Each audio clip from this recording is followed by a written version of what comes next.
Assalamualaikum warahmatullahi wabarakatuh. Perkenalkan, nama saya Devi Ostavia. Saya mahasiswa Universitas Primagraha semester 3. Nah, tujuan video ini untuk memenuhi tugas UTS saya dalam mata kuliah komunikasi bisnis yang dengan dosen pengampu yang terhormat Bapak Muhammad Teguh Setiadi. Nah, langsung saja di sini saya akan menjelaskan materi komunikasi bisnis yang telah saya pelajari. Nah, komunikasi ini adalah suatu proses pertukaran informasi, ide, pikiran, atau perasaan antara dua orang atau lebih. Nah, cakupan komunikasi ini tentu saja sangat luas ya, mulai dari komunikasi antar individu, kelompok, organisasi, dan juga hingga masyarakat. Nah, tujuan utama komunikasi ini adalah untuk mencapai saling pengertian dan membangun hubungan. Lalu ada unsur-unsur utama dalam proses komunikasi ini adalah komunikator, pesan, media, dan juga komunikasi.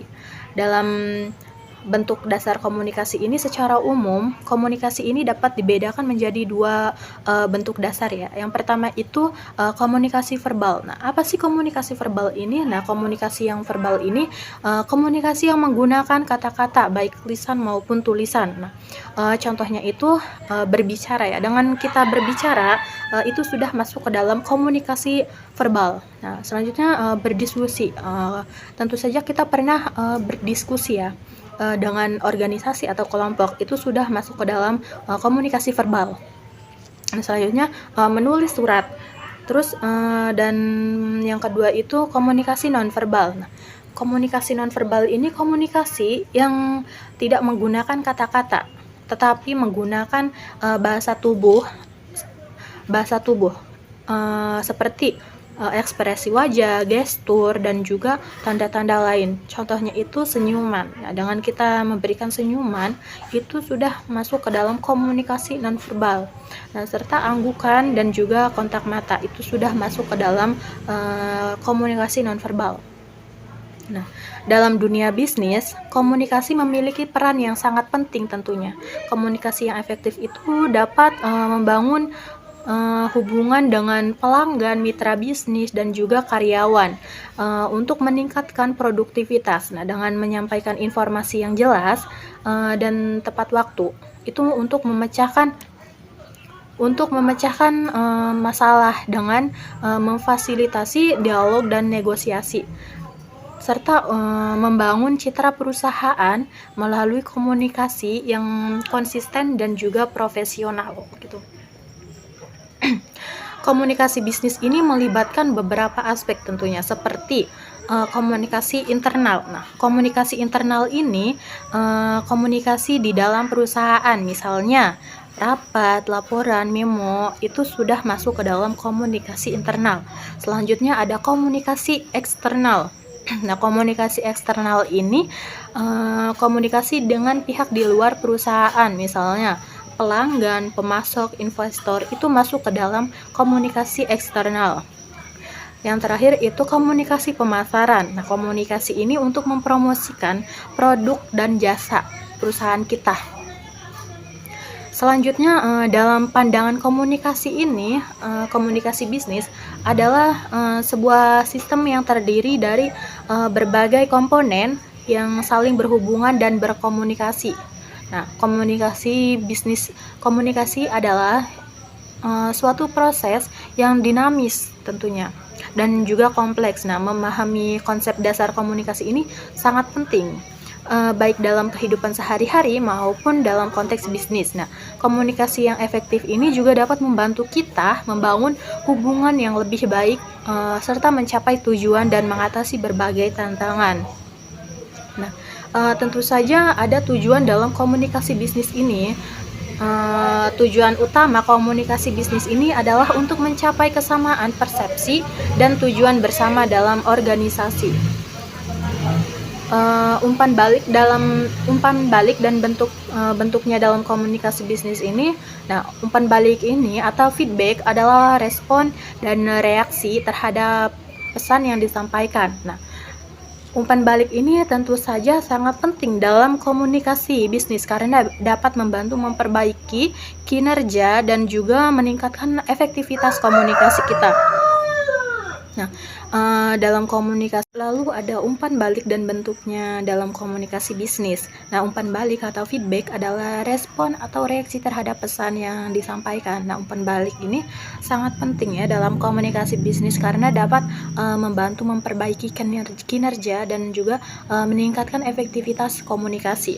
Nah, tentu saja ada di dalam komunikasi ada kesalahpahaman dalam komunikasi dan bagaimana cara untuk mengatasinya. Nah, kesalahpahaman dalam komunikasi ini sering kali terjadi dan dapat menghambat pencapaian tujuan organisasi. Nah, beberapa penyebab kesalahpahaman ini seperti hambatannya bahasa. Selanjutnya, dengan miskomunikasi itu dapat menjadi kesalahpahaman ya dalam komunikasi gitu. Terus ada juga perbedaan persepsi gitu. Nah, bagaimana cara memperbaiki komunikasi dalam organisasi? Untuk memperbaiki komunikasi dalam organisasi ini beberapa hal yang dapat dilakukan yaitu dengan membangun saluran komunikasi yang efektif serta ini fokus pada komunikasi dua arah dan mengadakan pertemuan secara teratur dengan cara melakukan rapat tim secara berkala untuk membahas isu-isu penting, juga menggunakan teknologi komunikasi. Nah, dengan kita memanfaatkan teknologi untuk memudahkan komunikasi seperti via email, video conference, dan juga internet. Terus ada komunikasi dalam organisasi. Nah, komunikasi dalam organisasi ini adalah proses pertukaran informasi, ide, dan pesan di dalam suatu organisasi gitu. Tujuannya itu adalah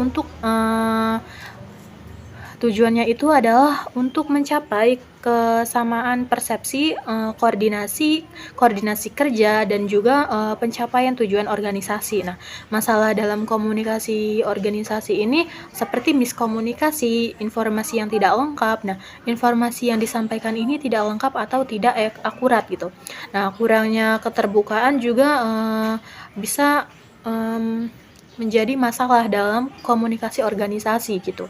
Selanjutnya itu solusi mengatasi masalah komunikasi ini dengan cara melakukan pelatihan komunikasi tentunya ya, dengan meningkatkan keterampilan komunikasi karyawan serta membangun kepercayaan. Nah, membangun hubungan yang saling percaya itu antar anggota ini sangat penting ya, serta menyederhanakan bahasa gitu, menggunakan bahasa yang mudah dipahami oleh semua orang.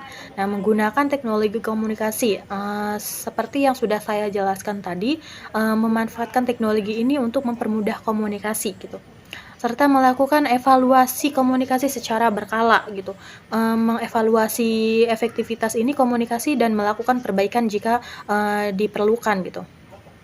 Nah, secara singkat, komunikasi yang efektif ini dalam organisasi sangat penting tentunya ya untuk mencapai tujuan bersama. Nah, dengan mengelola komunikasi yang baik, organisasi dapat meningkatkan produktivitas, pengurangan konflik, dan juga mencapai keberhasilan bersama tentunya gitu. Terima kasih.